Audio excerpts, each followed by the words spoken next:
Your honour, ఒక ముఖ్యమైన సాక్షిని కోర్టులో ప్రవేశపెట్టడానికి కోర్టు వారి అనుమతి కావాలి. ప్రొసీడ్. మంత్రి రాయప్ప గారి ఏకైక కుమార్తె ఝాన్సీ రాయప్ప.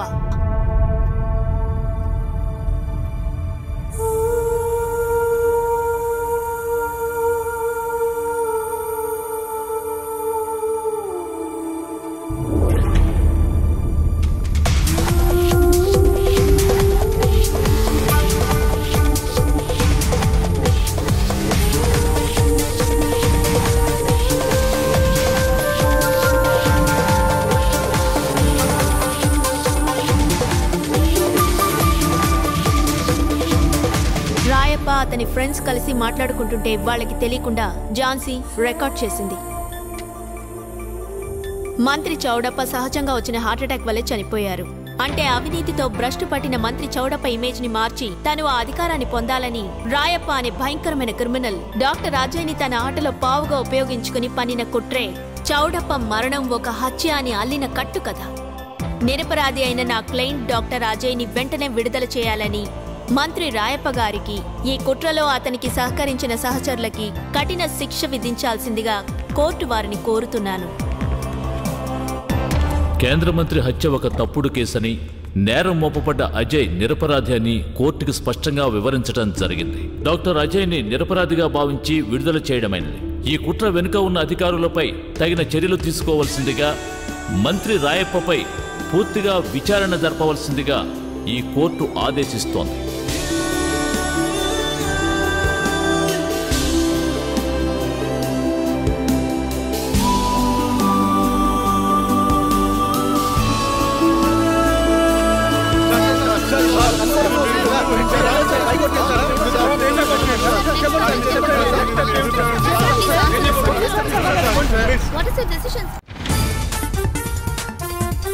కేంద్ర మంత్రి రాయప్ప గారిపై హత్య ప్రయత్నం. హైవే దగ్గరలో జనసంచారం తక్కువగా ఉన్న చోట ఈ సంఘటన జరిగింది. వివరాలను మా ఛానల్ రిపోర్టర్ ఇప్పుడు అందిస్తున్నారు. మంత్రి రాయప్పపై జరిగిన ఈ దాడి వెనుక ఉన్నది ఎవరు? ఇక్కడ రాయప్ప గారి కారు మీద తుపాకులతో కాల్చారు. స్వల్ప గాయాలతో మంత్రి తప్పించుకున్నప్పటికీ తండ్రి హత్య కేసులో తీర్పు వచ్చిన రోజే మంత్రి వెళుతున్న వాహనంపై జరిగిన ఈ దాడి పెను సంచలనంగా మారింది. పోలీసులు ముమ్మరంగా దర్యాప్తు చేస్తున్నారు. ఈ దాడి వెనుక ఎవరి హస్తం ఉందో తెలియడం లేదు. హత్యాయత్నం నుండి రాయప్ప అదృష్టవశాత్తు తప్పించుకున్నారు.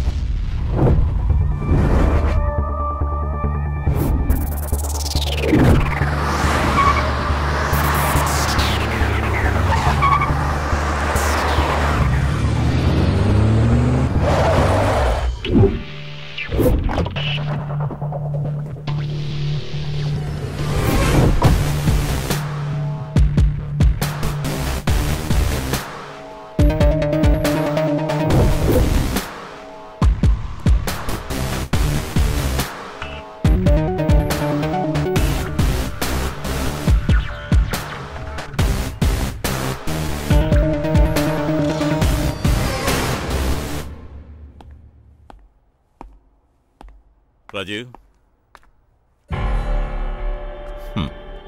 రా. ఏంటి సార్ విషయం? అర్జెంట్గా కలవాలన్నారు. తొందరెందుకు, చెప్తాను రా. నిన్న నా మీద దాడి జరిగిన విషయం నీకు తెలుసు అనుకుంటాను. ఈరోజు అదే వ్యక్తి మళ్ళీ నన్ను చంపబోయాడు. మా వాళ్ళు వాడిని పట్టుకున్నారనుకో. నువ్వు ఈ కేసు కోసం చాలా కష్టపడ్డావని నాకు తెలుసు. ఇది నీకు చెప్పాలని నిన్ను ఇక్కడికి రమ్మన్నాను. ఏం ప్రాబ్లం లేదుగా? లేదు. అన్నట్టు ఎక్కడా వ్యక్తి?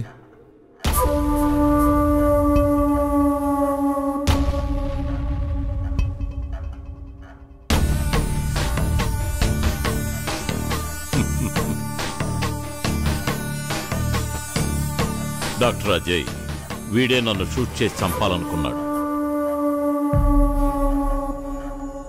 నేను ఎలాంటి తప్పు చేయలేదు సార్. ఎవరిని చంపాలనుకోలేదు. ఫ్లాట్కి వెళ్తుంటే ఇక్కడికి బలవంతంగా తీసుకొచ్చారు.